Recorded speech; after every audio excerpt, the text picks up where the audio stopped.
फोडशीची भाजी करणार आहोत। ही फोडशीची भाजी फक्त पावसाळ्यातच मिळते आणि रानभाजी असंही म्हणतात। ही फोडशीची भाजी अशी असते आणि ही आपण निवडून स्वच्छ साफ करून धुवून मगच घ्यायचे। हे कट करून मग आपण कांद्याच्या पातीप्रमाणे ही बारीक चिरून घ्यायचे।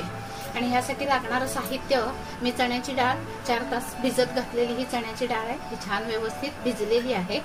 त्यासाठी एक कांदा चिरून घेतलाय, 4-5 लसूण पाकळ्या ठेचून घेतल्यात आणि ओलं खोबरं आणि बाकी सगळं फोडणीचं साहित्य, मोहरी, हिंग, हळद हे सगळं घेतलेलं आहे।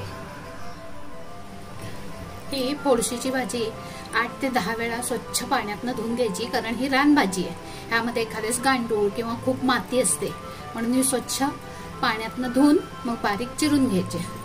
आता ही भाजी मी चिरून घेते। भाजी करण्यासाठी मी इथे एक पॅन घेतलाय। आता आपण त्याखाली गॅस लावूया। भाजी करण्यासाठी पॅन मध्ये 1 चमचाभर तेल घालणार आहे। या भाजीला जास्त तेल लागत नाही। तेल गरम झालंय, त्यामध्ये आपण 1 चमचाभर मोहरी घालूया,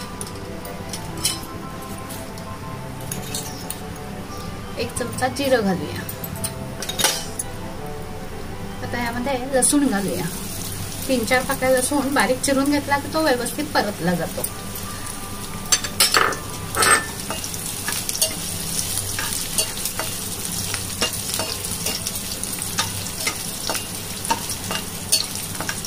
तुम्हाला आवडत असेल तर तुम्ही हिरवी मिरची पण घालू शकता यामध्ये, पण मी मिरचीला लाल तिखट घालणार आहे म्हणून मिरची घेतली नाही।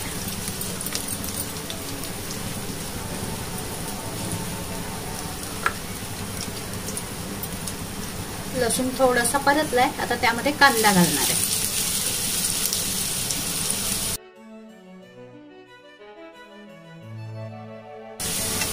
कांदा थोडासा परतला की त्यामध्ये ही भिजवून घेतलेली डाळ घालणार आहे। भिजवून घेतलेली डाळ घातली आहे। आता ही शिजेपर्यंत आपण याच्यावर झाकण ठेवायचं, पण भिजलेली असल्यामुळे ती पटकन शिजेल।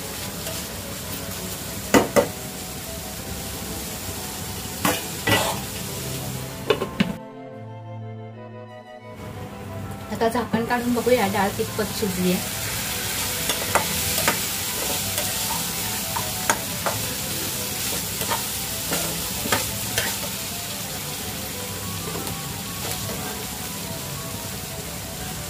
डाळ थोडीशी शिजायला हवी, आणखीन 1-2-3 मिनिटं आपण झाकण ठेवून डाळ शिजवून घेऊया। आता आपण झाकण उघडून बघूया, कांदा छान परतला गेलाय आणि डाळ पण चांगली शिजली आहे। आता त्यामध्ये हळद घालूया,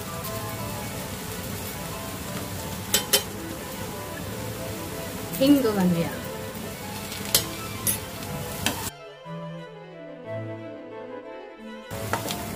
कांदा छान परतून झालाय। आता यामध्ये चिरून घेतलेली ही फोडशीची भाजी घालूया। कोणती पालेभाजी करताना त्यामध्ये शिजण्यासाठी पाणी घालायचं नाहीये, ती वाफेवरच शिजवून घ्यायची।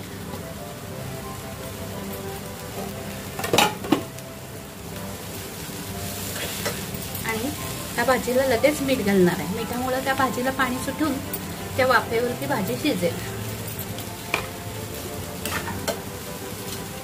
आणि तिखट घालूया, मी मिरची घातलेली नाहीये त्यामुळे भाजीला थोडं तिखट जास्त घातलंय। तुम्हाला आवडत असेल तर मिरची आणि तिखट दोन्ही घालू शकता।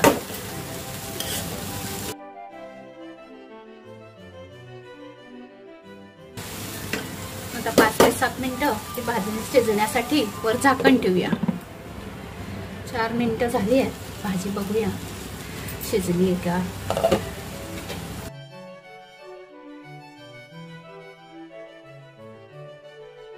भाजी अजून थोडी शिजायला हवी आहे। आता भाजी शिजायची आहे तर खोबरं घालून घेते, ओलं खोबऱ्यामुळे ही पालेभाजी छान लागते।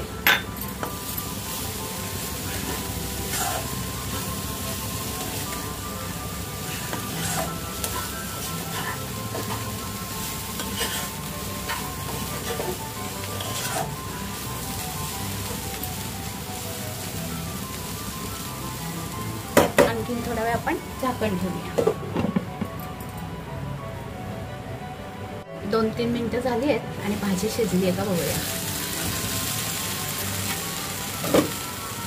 भाजी छान शिजलेली आहे आणि भाजी शिजल्यानंतर केवढीशी झाली आहे. जेव्हा आपण फोडणी टाकतो तेव्हा खूप दिसते, पण ती शिजल्यानंतर अगदी थोडीशीच होते.